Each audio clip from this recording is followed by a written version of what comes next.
السلام علیکم ناظرین، آپ دیکھ رہے ہیں کشمیر ڈیجیٹل، میں ہوں سید شبیر حسین شاہ۔ ناظرین، آج اسٹوڈیو میں ایک خاتون سیاسی رہنما ہمارے ساتھ موجود ہیں، ماریہ اقبال ترانہ ان کا نام ہے، ان سے گفتگو کرتے ہیں۔ السلام علیکم میڈم، کیسی ہیں جی آپ؟ السلام علیکم، کیسے ہیں آپ؟ ٹھیک ہیں، جی اللہ خیریت کا سے؟ کرم۔ اچھا، ایک تو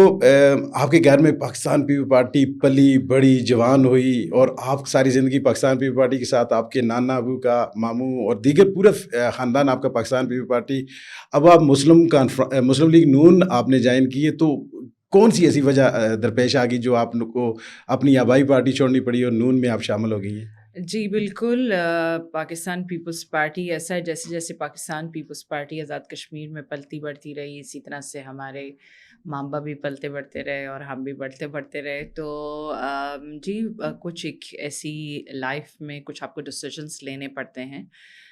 کیونکہ مجھے یہ لگتا ہے کہ جس وقت میں ہم جی رہے ہیں وہاں پر آپ کے پاس کام تو بہت ہر بندہ ہی کرتا ہے، محنت اپنی طرف سے کرنے کی کوشش کرتا ہے،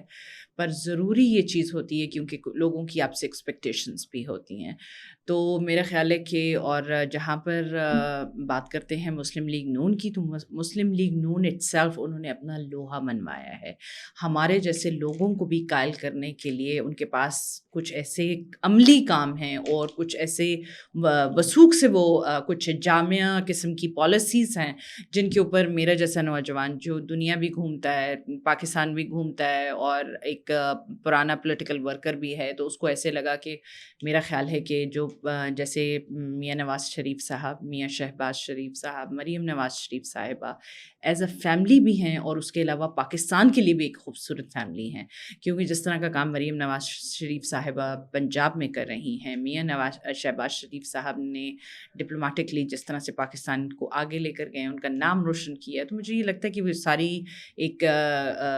کلیکٹیو ایفرٹس ہیں جو شریف فیملی کی ہیں، اور وہ زیادہ مسلم لیگ نون کو جو ہے وہ زیادہ مضبوط بناتی ہیں، اور میرے جیسے نوجوان کو بھی کنونس کرتی ہیں کہ بھئی ان کے عملی کام جو ہیں وہ باقی پارٹیوں کے مقابلے میں بہت ڈیفرنٹ ہیں۔ تو مجھے یہ لگا کہ میں اگر مسلم لیگ نون میں آؤں گی تو شاید ہو سکتا ہے کہ ادھورے خواب جو ہم جن کو کہتے ہیں نا کہ ہمیشہ ایز اے پولیٹیکل ورکر آپ دیکھتے ہیں اپنے لوگوں کے لیے، شاید وہ پورے ہو سکتے ہیں۔ اچھا، آپ کے ایک جب مسلم لیگ نون میں آپ جب شامل ہوئی تھی، تو آپ کے بارے میں ایک بیان منسوخ کیا گیا تھا کہ پاکستان پیپل پارٹی میں مرد حضرات کو بھی ہراساں کرتے ہیں، ہاں تو مجھے بتائیں اس کی کیا وجہ تھی؟ آپ پیپل پارٹی چھوڑنے کی وجہ یہ تو نہیں ہو سکتی نا؟ نہیں، یہ دیکھیں جی، لوگ جو ہے نہ کسی انٹرویو کو صحیح طریقے سے دیکھتے ہیں، نہ وہ پڑھتے ہیں۔ جس میڈیا کو ہاؤس کو میں نے انٹرویو دیا تھا، انہوں نے مجھے لگتا ہے کہ اپنی ہی پروموشن کے لیے شاید اس چیز کو ایک کیپشن بنایا، حالانکہ ایسا کچھ نہیں تھا۔ پیپلز پارٹی کے ساتھ ہماری بہت امیزنگ یادیں ہیں، اور بڑی عزت ملی پیپلز پارٹی سے، اور ہمیشہ لیڈرشپ نے پیپلز پارٹی کی بہت عزت اور محبت دی۔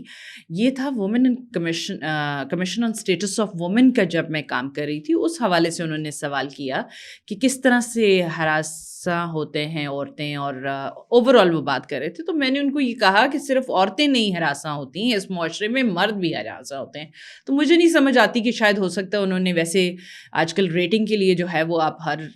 ممکن کوشش کرتے ہیں اور کیپشنز بنا دیتے ہیں لوگ، اور پھر اس کے بعد آپ کو کنٹروورشل بنانے کے لیے اسٹیٹمنٹس چلائی جاتی ہیں، تو this is very unfair actually. I won't say against this Pakistan Peoples Party ever. اچھا، آپ نے چونکہ ایک پرانی سیاسی کارکن ہیں، آپ کے گھر میں آپ سیاست تھی، بڑے نشیب و فراز دیکھے، آپ نے دنیا گھومی ہے، تو میں آپ سے یہ جاننا چاہوں گا کہ جو موجودہ جو ریاست کے حالات ہیں، تو اس پر آپ کیا کہیں گی، جو سیاسی حالات ہیں؟ جی، ایک تو میں اہلیان مظفر آباد، اہلیان میر پور ڈویژن تمام لوگوں کو بہت مبارکباد دوں گی۔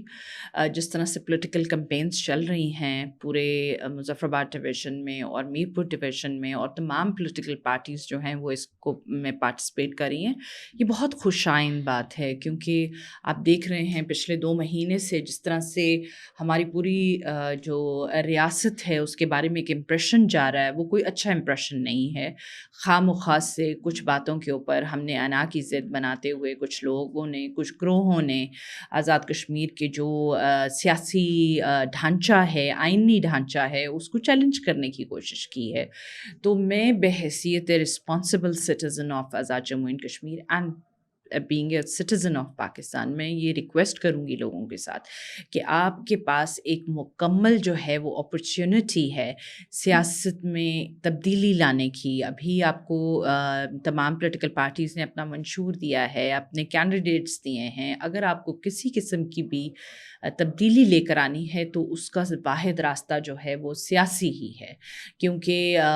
کئی صدیوں سے نظام چلے آ رہے ہیں. ریاستوں نے یہاں تک پہنچنے کے لیے بہت اسٹرگل کی ہے. اتنے منظم طریقے سے لوگوں کو چلانا, ان کو بنیادی سہولتیں دینا, آئین بنانا, معاشی طور پر وہ کرنا, پھر اس کے بعد ریاستی اداروں کا جو کام ہے ہمیں تحفظ دینا, تو ابھی ہم ایک بہت کمپلیٹ شیپ میں آ چکے ہیں. تو میرا خیال ہے کہ اس وقت ہر انسان کو یہ انڈرسٹینڈ کرتے ہوئے اپنے ملک کو جو سلطنت ہے اس کے آئین کی پاسداری کرنی چاہیے. اس کو as being a responsible citizen کبھی بھی اپنے اداروں کے خلاف نہیں جانا چاہیے, کیونکہ آج سوشل میڈیا کا دور ہے. کسی کو کچھ بھی اکسانا, بھڑکانا بڑا آسان ہے, مگر اس کے بہت دور اندیش نتائج ہوتے ہیں جو کہ ہم نے کئی سالوں سے لوگوں کو, کئی دہائیوں سے اس کو بھگتتے دیکھا ہے. تو یہ کہیں پر بھی جا کے جو ہے نا یہ بند گلی میں چلی جاتی ہیں سب. اچھا, آپ یہ تو جانتی ہیں کہ آئین کے اندر رہتے ہوئے احتجاج کرنا ہر شہری کا بنیادی حق ہے, تو مجھے بتائیں آئین کس حد تک آپ کو اجازت دیتا ہے کہ آپ اپنے حقوق کے لیے باہر نکلیں یا احتجاج کریں, تو اس کا کیا طریقہ کار جی متعین ہے؟ بالکل, لوگوں نے کیا, ہم نے ان کا ساتھ دیا. جب سبسڈی چاہیے تھی ویٹ کے اوپر تو آپ کو بالکل سپورٹ ملی. آپ کو سستی بجلی چاہیے تھی, آپ کو سپورٹ ملی. مگر آپ مجھے یہ بتائیے کس حیثیت میں چند لوگ جو ہیں جن کا کوئی تعلق آئین سے نہیں ہے وہ کیسے ریاست کے آئین کو چیلنج کرنے چل پڑے ہیں؟ ان کا اپنا کریڈیبلٹی کیا ہے, اپنی پوزیشن کہاں پر ہے, اپنی اسٹینڈنگ اس معاشرے میں کہاں پر ہے, یا کیا کنٹریبیوشن ہے اس ریاست کے اندر کہ آپ اس ریاست کا آئین چیلنج کریں. وہاں پر میرا خیال ہے کہ ریاستی اداروں کو بھی اور آپ کے تمام جو آپ کا نظام چلا رہے ہیں ان کو وہاں پہ یہ چیز سمجھ آ جاتی ہے کہ یہ کوئی ایک منظم گروہ کا کوئی ایک خاص ایجنڈا ہے, کیونکہ یہ عام بندے کی سوچ نہیں ہے. عام بندہ کسی اور سوچ کے ساتھ چلتا ہے, اس کو آئینی ڈھانچے سے میں رد و بدل سے کوئی فرق نہیں پڑتا. اچھا, آپ مظفر آباد پہ آ جاتے ہیں, مظفر آباد کی سیاسی صورتحال پہ آ جاتے ہیں. آپ ڈور ٹو ڈور کیمپین کر رہی ہیں, لوگوں کے گھروں میں جا رہی ہیں, تو مجھے بتائیں پہلے کی کیمپین میں اور اب کی کیمپین میں کیا فرق آپ کو نظر آیا؟ میں بہت خوش ہوں مظفر آباد میں, کیونکہ مجھے یہ لگتا ہے کہ جو لوگوں کا پولیٹیکل ویژن ہے, پولیٹیکل انڈرسٹینڈنگ ہے, وہ بہت ڈفرینٹ ہے. And it's very welcoming and I am very grateful to actually people of Muzaffarabad کہ جو ان کی یہ ساری جو پولیٹیکل ایکٹیویٹی ہے, پولیٹیکل انڈرسٹینڈنگ ہے, اس سے یہ پتہ چلتا ہے کہ ہم بہت ایک خوبصورت, ایک پڑھے لکھے شہر میں رہتے ہیں جہاں پر لوگ باشعور ہیں, لوگ پوری بات کرتے ہیں, اپنے ذہن, اپنی تربیت, اپنی تعلیم کے مطابق. ان جیسے ہمیں انٹرنیٹ کے اوپر سوشل میڈیا میں پچھلے عرصے میں پورٹرے کیا جا رہا تھا, ویسا ایسا کچھ بھی نہیں ہے. کیونکہ اگر انٹرنیٹ جب تھا اور جب ہم اس کو دیکھ رہے تھے ساری چیزوں کو, تو جو منظم جو گروپ تھے جو کہیں اور پہ بیٹھے سیلز چلا رہے تھے, پورے آزاد کشمیر کے لوگوں کی خلاف ذہن سازی کر رہے تھے, تو وہ مجھے دیکھ کر اور باہر کے لوگوں کو دیکھ کے بہت افسوس ہو رہا تھا کہ on ground situation is so different. And whatever they been trying to tell the whole world کہ بھائی آزاد کشمیر کے لوگ ایسے ہیں, ایسا کچھ بھی نہیں ہے. آزاد کشمیر کے لوگ بہت پرامن ہیں. خاص طور پہ ابھی میں ڈور ٹو ڈور کمپین جب مظفر آباد میں کر رہی ہوں تو میں مظفر آباد کے شہریوں کا بہت تہ دل سے شکریہ ادا کرتی ہوں کہ وہ یقیناً بہت قابل ستائش ہے ان کی پولیٹیکل ایکٹیویٹی, ان کا شعور, ان کی انڈرسٹینڈنگ دیکھ کے, تو مجھے بہت خوشی ہوئی. اچھا, ڈور ٹو ڈور تو آپ جا رہی ہیں, خواتین سے بھی مل رہی ہوں گی, ان کے مسائل کیا آپ نے جاننے کی کوشش کی, کیا کیا مسائل ان کو درپیش آ رہے ہیں, اور دوسرا یہ بتائیں کہ ان کے حل کے لیے آپ کے پاس کوئی پلان ہے, کوئی ویژن ہے؟ ہاں, سب سے پہلے تو جوک اپارٹ, مگر جہاں پہ بھی ہم جا رہے تھے, اگر ہم دیکھتے ہیں کہ گھروں میں آبادی کے تناسب سے جو ہے کتنا ہے لوگ جو اپنے طور پہ ایفرٹ نہیں کر رہے ہیں. تو میرا خیال ہے کہ اس وقت اگر ہم ڈور ٹو ڈور کمپین کر رہے ہیں, وہ صرف ڈور ٹو ڈور کمپین نہیں ہے, وہ بھی ہماری طرف سے ایک کنٹریبیوشن ہے لوگوں کو تھوڑا سارا انڈرسٹینڈنگ دینے کی کہ آپ جو ہے اپنے وسائل کے مطابق جو ہے اپنی پاپولیشن کو رکھیں, آپ اتنے ہی بچے ہوں آپ کے گھر میں جن کو آپ اعلیٰ تعلیم دے سکیں. کیونکہ اگر آپ کے ریاستی وسائل جتنے ہیں اور آپ کے مسائل زیادہ ہیں تو اس کا مطلب ہے کہ آپ ریاست میں کنٹریبیوشن نہیں کر رہے ہیں. اگر آپ کے 6 8 10 بچے ہیں ہر گھر میں, تو ہر گھر میں 6 8 10 بچوں کو پالنے, ان کی نوکریوں کا بندوبست کرنے اور ان کے پلنے بڑھنے کا بندوبست ریاست کے پاس اس طرح سے نہیں ہے. تو کہیں نہ کہیں یہ ایک ہم نے اپنی بہنوں, ماؤں, بیٹیوں کے ساتھ تھوڑی ساری یہ اویئرنیس بھی ان کو دینے کی کوشش کی ہے کہ آپ جو ہے ریاستی وسائل کے مطابق جو ہیں وہ بچوں کی جو ہے وہ شرح خواندگی رکھیے, اور تاکہ کل وہ ایک باشعور اور تعلیم یافتہ سٹیزن بن کے اپنا کردار ادا کر سکیں. اچھا, ایک بہت ضروری چیز جو میں عموماً یہ دیکھتا ہوں ہمارے معاشرے میں کہ جہاں پہ شوہر ووٹ دے گا وہیں پہ اس کی بیوی ووٹ دے گی, جہاں پہ والد ووٹ دے گا وہیں پہ اس کی بیٹی ووٹ دے گی. تو اس طرح کی جہاں پہ بھائی کہے گا وہاں پہ خواتین ووٹ دیتی ہیں. تو کیا خواتین اپنے سے, تو اس کے لیے آپ کام کر رہی ہیں کہ خواتین اپنی مرضی سے, اپنی منشا سے, خود آزادی سے, مطلب وہ اپنی پسند سے ووٹ دے سکیں؟ پہلے اس طرح سے ہوا کرتا تھا, مگر I am just so happy to see young ladies this time around کہ جتنی بھی ابھی ینگ لیڈیز سے ملاقات ہوئی ہے, ہم ان کے ساتھ یہی پہلے بات کرتے تھے کہ اگر ان کے بھائی کہتے ہیں یا ہسبینڈ کہتے ہیں یا فادر کہتے ہیں کہ آپ وہاں ووٹ کریں, تو ایسا کچھ بھی نہیں ہے. سب نے بڑا, ہم نے اس چیز کو تھوڑا سا کہتے ہیں نا لائٹ موڈ میں ذرا اس چیز کو ڈسکس کرنے کی بھی کوشش کی. تو ہمارے ساتھ بالکل اوپنلی یہ ڈسکشن ہوئی ہے بہت ساری جگہوں پر, اور میرا خیال ہے کہ لڑکیاں بہت باشعور ہیں, تعلیم یافتہ ہیں, اور اس دفعہ ہم نے اس چیز کا تہیہ کیا ہے کہ ہم اپنی کمپین کے ساتھ ساتھ جو ہے وہ لڑکیوں کو یہ اویئرنیس دینے کی بھی کوشش کریں گے کہ جہاں پہ وہ بہتر سمجھتی ہیں کہ کون سی پارٹی ان کو بہتر سرو کرتی ہے وہ وہاں پر ووٹ دیں. اور مجھے بہت خوشی ہوئی ہے. بچیاں مریم نواز شریف صاحب سے بہت امپریس ہیں, بہت ان کے رول سے بہت مطمئن ہیں, اور بہت سارے لوگوں نے مجھے یہ کہا کہ جب ہم پنجاب دیکھتے ہیں, ابھی تک تو ہم نے ٹی وی میں ہی دیکھا ہے اور ہمیں یہ اپرچونیٹی نہیں ملی ہے کہ ہم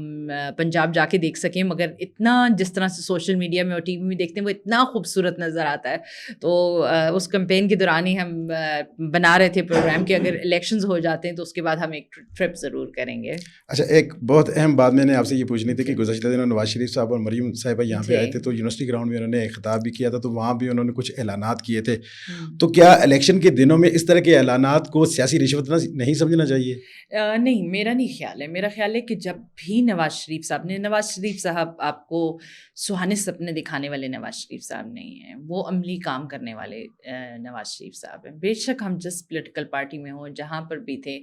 مگر عملی طور پہ جو نواز شریف صاحب کی پالیسیز ہیں اور جو ان کا کردار ہے وہ بہت ایک واضح حیثیت رکھتا ہے پاکستان کی تعمیر و ترقی میں, سیاسی سفر میں, کیونکہ انہوں نے جب بھی کچھ کہا ہے وہ پورا کیا ہے. And Nawaz Sharif Sahab is a doer, not only himself but his brother Mian Nawaz Sharif, Shahbaz Sharif Sahab who is a prime minister of Pakistan, and ان کی بیٹی مریم نواز شریف صاحبہ جو کہ اپنے والد صاحب کے فٹ اسٹیپس پہ چل رہی ہیں. شی از a doer, she is amazing. تو یہ سیاسی رشوت کے طور پہ ہم نہیں لے سکتے. یہ بالکل بھی نہیں. اچھا, آخری سوال آپ سے میں یہ جاننا چاہوں گا کہ جو ہماری سیاسی پارٹیاں ہیں, پاکستان مسلم لیگ, پاکستان پیپلز پارٹی یا پاکستان تحریک انصاف جیسی جو بڑی روایتی سیاسی پارٹیاں ہیں, تو خواتین کے لیے یہ ضروری ہے کہ انہی سیاسی پارٹیوں میں جا کے وہ سیاسی طور پہ متعارف ہو سکتی ہیں, یا اس کے علاوہ بھی وہ اپنا ایک مقام پیدا کر سکتی ہیں؟ بالکل جی, خواتین کے پاس امیزنگ اپرچونٹی ہے, ہمیشہ سے ہے اور رہے گی. اگر آپ کو یہ لگتا ہے کہ کوئی پولیٹیکل پارٹی آپ کی امیدوں کے مطابق نہیں پورا اتر رہی ہے, تو میں بالکل, اگر کوئی اس طرح سے کرنا چاہتے ہیں, حصہ لینا چاہتے ہیں, تو ضرور کریں, ویلکمنگ وہ ہے. مگر میں یہ سمجھتی ہوں کہ جیسے کہ ایک زمانے میں بے نظیر بھٹو صاحبہ عورتوں کی آئیڈیل تھیں اور انہوں نے بہت سارے رفائی کام کیے, اسی طرح سے مریم نواز شریف صاحبہ کے جو اقدامات ہیں پنجاب میں وہ بہت ایک as a role model I think کہ وہ اتنے امیزنگ ہیں. جیسے بہت ساری عورتیں اب سب سے پہلا جو سوال ہوتا ہے, جیسے ہمارے بھی کچھ جاننے والے دہلی گیٹ, موچی گیٹ, اندرون لاہور والی سائڈ پہ رہتے تھے, تو سب سے پہلے جو بات ہوتی ہے وہ یہ ہوتی ہے کہ لیڈیز کہتی ہیں اب یہ وہ والا پنجاب ہے جس میں ہم بہت سیف فیل کرتے ہیں. مطلب ایک دم سے پرومپٹ رسپانس آنا آپ کے کسی بھی جو ہے وہ سیفٹی کے اداروں کی طرف سے, وہ بہت بڑی چیز ہو گئی ہے. اپلیکیشن آپ کے موبائل فون میں ہوتی ہے, فوراً آپ کمپلین کر سکتے ہیں, فوراً ریسکیو ٹیمز آتی ہیں. تو میرا خیال ہے کہ جتنا عورتیں اپنے آپ کو محفوظ آج محسوس کر رہی ہیں وہ کبھی پہلے نہیں تھا, کیونکہ ان کی سی ایم جو ہیں وہ خود ایک خاتون ہیں, اور مریم نواز شریف صاحبہ جس پروسیس سے اس ملک پاکستان میں گزری ہیں, وہی انہوں نے پہلی کوشش یہ کی ہے کہ عورتوں کو سب سے پہلے, عورتوں کے لیے یہ معاشرہ, یہ پاکستان جو ہے وہ محفوظ ترین جگہ بنائی جائے. بہت بہت شکریہ ماریہ اقبال تھینک ترانہ یو سو صاحبہ. مچ. ناظرین, آپ نے ماریہ اقبال ترانہ صاحبہ کی گفتگو سماعت کی. اگلے پروگرام تک کے لیے ہمیں اجازت دیں. اللہ حافظ.